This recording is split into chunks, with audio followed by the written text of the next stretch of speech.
Hey guys, what's up? This is T-50DBZK here with another deck profile. This one is of my X-saber deck. I ran in my locals yesterday.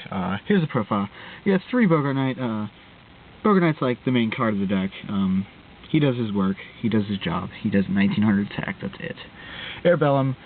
Airbellum's like the second card of the deck because he's 300 less, but he is a tuner, which does help out a lot. So he's really good. 3 Image Blade. I like 3 Image Blade. Thunder King's really big in this format, so Image Blade just like doesn't get affected by it at all. So Image Blade's really good. Only 1 Dark Soul. I don't like Dark Soul that much. I do like it though. Yeah, it's like a love-hate. I love it. It searches out these guys. I hate it. Thunder King. Not only that, you know, you just sync with it. Dark Hole or Torrential, you know, just that stuff just makes it really good. 2 Beast King. Beast King is also 1900, and he's 1900 Beast Warrior, whatever. Not only that, if his effect gets negated or he gets summoned in another way, he's at 3000, so it's really good. Effect Spieler is good. Insectors, wind up crap, yeah, stuff. Grand Mole. I was planning on running a 3rd Beast King over Grand Mole, but I didn't have a 3rd Beast King at the time, so I was like, hey, why not Grand Mole? And Grand Mole did its job. It was only used once yesterday, and that once was to balance the Stardust, so it did its job. So on to the spells. You got a Forbidden Chalice. It's really good. You know, you hit your own Thunder King or Beast King. Well, them kings. But anyway, you hit your Beast King, it becomes 34. That's really good. You can hit your opponent's monsters with it too, so it's really helpful. 2 Pot of Duality. Duality is hurt by Thunder King, so I only run 2. If you notice, I try to make this deck like really not weak to Thunder King, because if they summon a Thunder King, they expect to like shut you down, but I don't want that to happen. So 2 Pot of Duality. 2 MST. I like 2 MST. You know, with 2 MST and a Heavy Storm, it kind of gets rid of all your traps. And not only that, Hunley, Barkion, and Beast just do their job. Dark Hole, Monsterborn, Heavy Storm, staple stuff. It's really good. You should probably run them in every deck. Unless, I don't know. I don't know why you wouldn't run them. Solemn stuff, you know, you have to have cards that just say God forbids it, so yeah, you gotta run Solemns.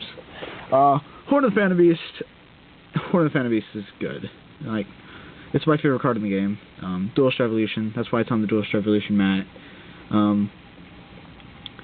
Duelist Revolution is my favorite set too, so, you know, if my favorite card came out of my favorite set, so. Horn of the Phantom Beast is really good. You have all these targets. Image Blade is not a target, but Image Blade is okay by itself because it summons targets. Dark Soul, I don't see why you'd Horn of the Phantom Beast to Dark Soul, but you can if you have the option to. Partial, no. That guy, he's really good with Horn of the Phantom Beast, so, you know, stop. That one with the sword, it's a Horn of the Phantom Beast for X-sabers. It's not run because, most people like to do Faltrell, but I don't like Faltrell. It has Faltrell on the picture, but I don't really get that. It has Faltrell on the picture, but its effect like completely contradicts Faltrell because like he summons other X-sabers, and not only that, you can only control 1 X-saber, so his summoning condition prohibited more than one, or only 1 X-saber, so it's like, what? 2 Skated Drain, MVP of the deck. It shuts down most crap. I love it a lot. I don't plan on running it at 3, but 2 is fine. If you really don't like it, you can side it out next game. You know, most cases you would only side it out against Dark Worlds or TGs. 2-Dimensional Prison. It hurts Thunder King. And it hurts TGs and Searchers and Sangan and stuff, so it's really good. Stellar Road and Double Dark Bribe. These are like the back row protection, obviously. It's really good. I like them a lot. And then you got your 3 traps right over here. Torrential obviously broken, bottomless is okay, it's cool.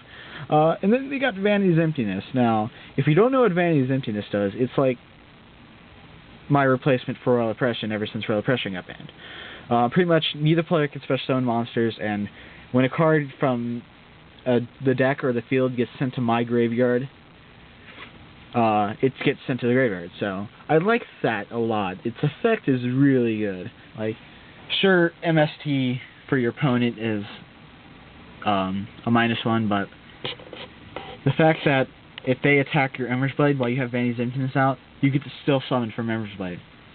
So Vanity's Emptiness just shuts down a lot of plays, especially when they use Monsterborn, Call of the Haunted, and stuff like that. You just chain it, and you get stuff done. So Vanity's Emptiness is really good. Then you got your side deck right here. Side deck is 2 Falstinanas. It does its job. Falstinana is really good. 2 Cyber Dragons. A lot of players just play Karakuri. I mean, like, outrageously amount. I guess the deck's fairly cheap.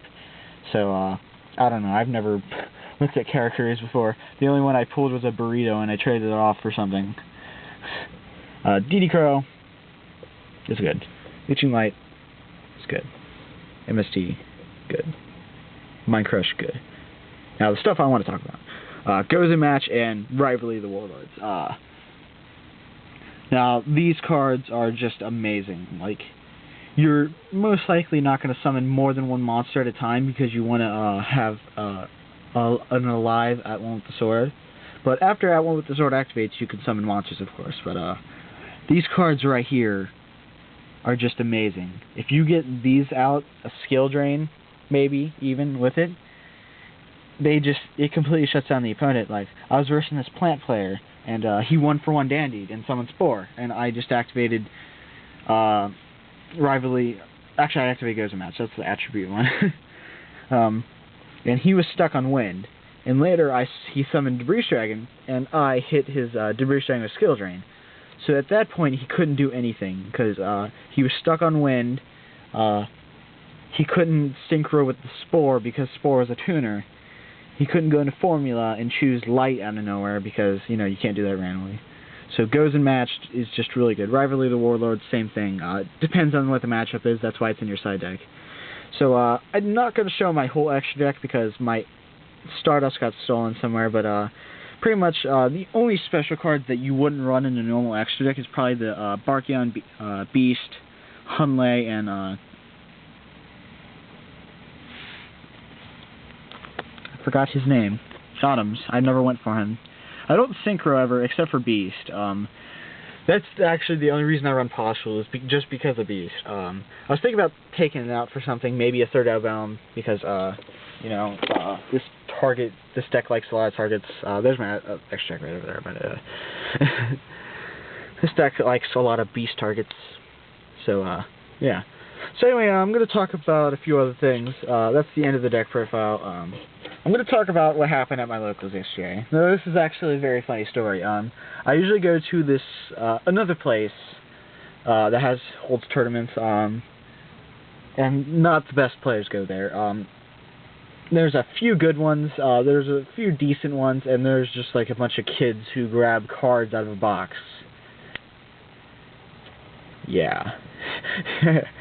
And then there's another one that actually has like pretty much all good players, and I went there today, and I've never went there before because it's a pretty long drive out. It's pretty far out of the way, but I went there, and I surprisingly top. I was surprised myself, but I used this and I topped. So I was really proud of that because I wasn't sure how this deck was going to do. I kind of made it out of nowhere. I was like, how can I use Dark Souls without, or not Dark Soul, X-sabers without Fall Trial. And this is how I made X-sabers without Fall Trial. I'm not sure how this deck would do with Fall Trial though. I mean, it probably wouldn't work because, like I said, I don't like to summon more than one monster at a time. But pretty much, like, if you activate like one of these and you're actually able to pull it off, you pretty much like get game advantage right there, because they lose a monster, you get to draw a card, And, you know, you just get stuff like this down, Stardust, Dark Bribes, Vanny's Emptiness even, Psalms. You know, once you just start to get everything out at once, your opponent can't take it. I dueled this one guy with like $1,000 deck. It was like the Chaos, Tour Guide stuff, and he was expecting me to be some scrubby little kid who just decided to show up at the good card shop. I ended up beating him 2-0. And he was really pissed. Like, everybody that I beat ended up dropping out of the tournament. Like, they thought I was bad.